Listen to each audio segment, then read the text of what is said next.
அருமையான பெருமக்களே, இந்த லா இலாஹ இல்லல்லாஹ் என்பது எவ்வளவு பெரிய விஷயம் அப்படிங்கறத நீங்க பாருங்க. இது சம்பந்தமா ஒரு குறைஞ்சது ஒரு 1000 ஹதீஸாவது இருக்கும். லா இலாஹ இல்லல்லாஹ் என்பது ஸல்லல்லாஹு சொல்றாங்க, இன்னி லா இலமு கலிமத்தன் லா யகூலுஹா அப்துன் இல்லா ஹுர்ரிம அலன்னார். யார் ஒரு மனிதன் லா இலாஹ இல்லல்லாஹ் என்பதை ஹாலிஸாக மன நிறைவோடு சொல்லுகிறானோ அவன் மீது நரகம் ஹராமாக்கப்பட்டுவிடும். அல்லாஹ் நம் மீது நரகத்தை ஹராமாக்குவானாக. அப்படி லா இலாஹ இல்லல்லாஹ் என்ற கலிமாவை சொல்லக்கூடியவர்களாக அல்லாஹ் ஆக்கி வைப்பானாக. அல்லாஹ் சொல்றான், இன்ன ரப்பி, ஸல்லல்லாஹு சொல்றாங்க, இன்ன ரப்பி அஸ்ஸ வ ஜல்ல யகூலு நூரி ஹுதாய வ லா இலாஹ இல்லல்லாஹ் கலிமதி வ அன ஹுவ ஃபமன் காலஹா முக்லிஸன் அத்கல்துஹு ஜன்னதி. இதுல பாருங்க, அல்லாஹ்வுடைய அந்த வார்த்தைகள்லாம் ஆச்சரியமானது. யாரு அது என்னுடைய ரப்பு சொல்றான், ஸல்லல்லாஹு சொல்றாங்க, ஏன் ரப்பு சொல்றான், இந்த லா இலாஹ இல்லல்லாஹ் என்பது என்னுடைய கலிமத்.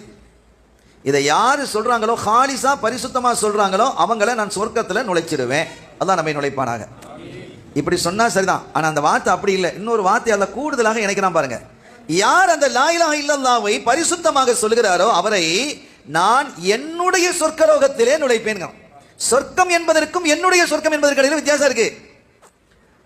மூசா அலைஹிஸ்ஸலாம் அவர்கள் அல்லாஹ்வோட பேசுறதுக்காக வேண்டி போறாங்க, வசனிப்பதுக்காக போறாங்க.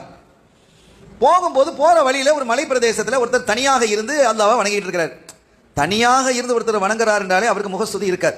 யார்கிட்ட போய் நான் பெரிய வணக்கம் செய்கிறேன், அப்படி செஞ்சேன், அத்தனை பக்கம் தொழுந்தேன், இத்தனை ரக்கா தொழுந்தேன், யார்கிட்ட போய் சொல்ல ஒருத்தர் தான் இல்லையே. அப்போ பெருமை என்பது அவருக்கு இல்லை, முகஸ்துதி என்பது இல்லை, ரியா என்பது இல்லை, சும்மாத்து என்பது இல்லை. எனவே அவருடைய இபாதத் இப்படி தனிமையாக கல்வத்திலே இருந்து தனிமையிலிருந்து வணங்கக்கூடிய இந்த பெருமக்கள் வணங்குறாங்களே, அதெல்லாம் எதுக்காக வேண்டிய அந்த நாதாக்கள் வணங்குறாங்க அப்படின்னு சொன்னா, இந்த பெருமையோ அந்த முகஸ்துதியோ வந்துடக்கூடாதுன்னு பயம். அப்படி பயந்தாங்க அந்த பெருமக்கள். அல்லாஹ் தூக்கி முகத்தில் வீசிடுவான். அல்லாஹ் நம்மை பாதுகாப்பானாக. அப்படி ஒரு மனிதர் தனிமையில இருந்து வணங்கி கொண்டிருக்கிறார். அவர் பார்த்து ஆச்சரியப்பட்டு போனாங்க. அவருடைய வணக்கம், அவர் செய்யக்கூடிய வணக்கத்தினுடைய அந்த அந்த அழகு மூசா அலைஹிஸ்ஸலாம் அவர்களை அப்படியே ஈர்க்குது. கடந்து போயிட்டாங்க, அல்லாஹ்வோட பேசிட்டாங்க. பேசிட்டு திடீர்னு அவங்களுக்கு ஞாபகம் வருது, யா ரப்பி, நான் வர்ற வழியில் ஒருத்தனை பார்த்தேன், என் உம்மத்தை சார்ந்தவன், அப்படி ஒரு வணக்கம் வணங்கிட்டு இருக்கிறான். அப்படி ஒரு வணக்கம் வணங்கிட்டு இருக்கிறான். அவனுக்கு என்ன அந்தஸ்து சொர்க்கலோகத்தில் கொடுத்திருக்கிறான், அவனுக்கு மறுமையில் ஆகிரத்தில் அவனுக்கு என்ன பாக்கியம் நீ கொடுக்க போற, அவனுக்கு மறுமையில் பாக்கியம் என்ன அப்படின்னாலும், நீங்க தான் லௌக பார்ப்பீங்களே, லௌகுல் மஹ்ஃபூல, அவனை பத்தி பாருங்களேன் அப்படின்னு.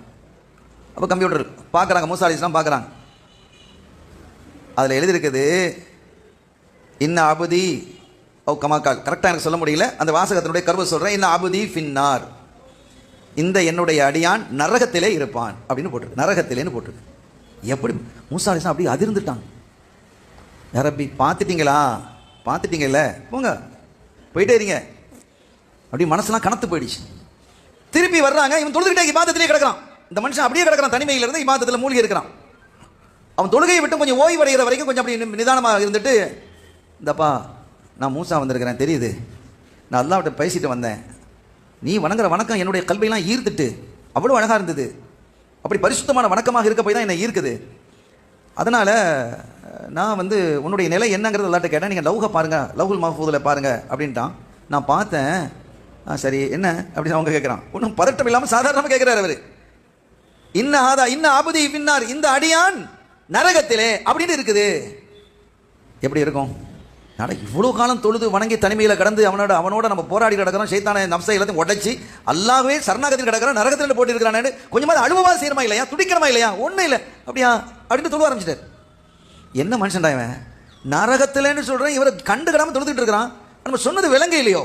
தொழில் முடிஞ்சோன்னு கேட்டார், டேய் இங்கே வா, நான் என்ன சொன்னேன், நீ என்ன இருக்கிறா, ஒரு ஆக்ஷனும் இல்லை. சில பேர் பார்ப்பாங்க, நிறைய அருமையான ஒரு ஜோக்கு சொல்லுவான், இவன் அமைதியாக உட்காந்துட்டு இருப்பான்.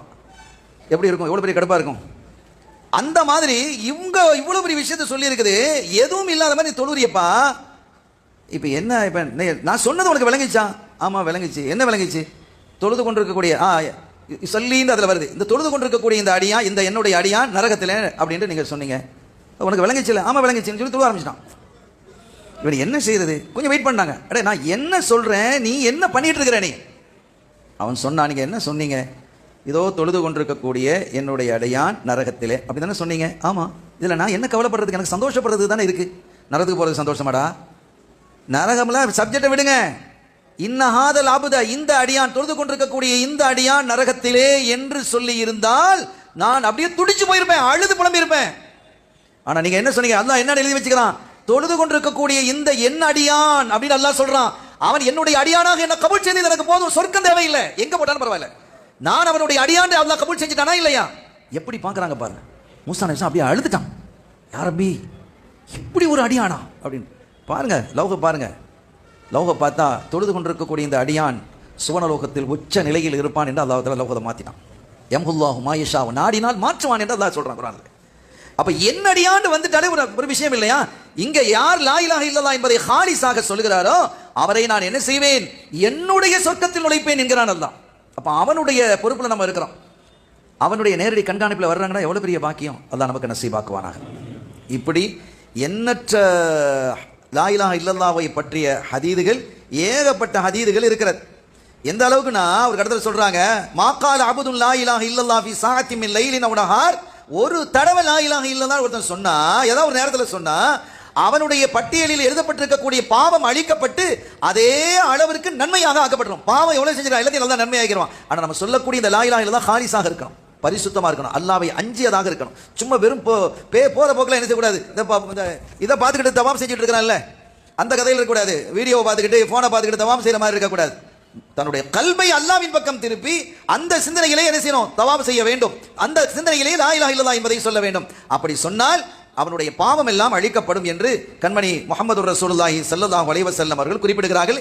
இப்படி யார் ஒரு மனிதன் மரணிக்கக்கூடிய தருவாயில் லா இலாஹ இல்லல்லாஹ் இந்த கலிமாவை மொழிந்து கொண்டு மரணிக்கிறாரோ அவருடைய பாவங்கள் கடல் அளவு இருந்தாலும் மன்னித்து நான் அவரை சொர்க்கலோகத்தில் அனுப்புவேன் அல்லாஹ் சொல்றான். அல்லாஹ் நம்மை மன்னித்து அருள் பாலிப்பானாக.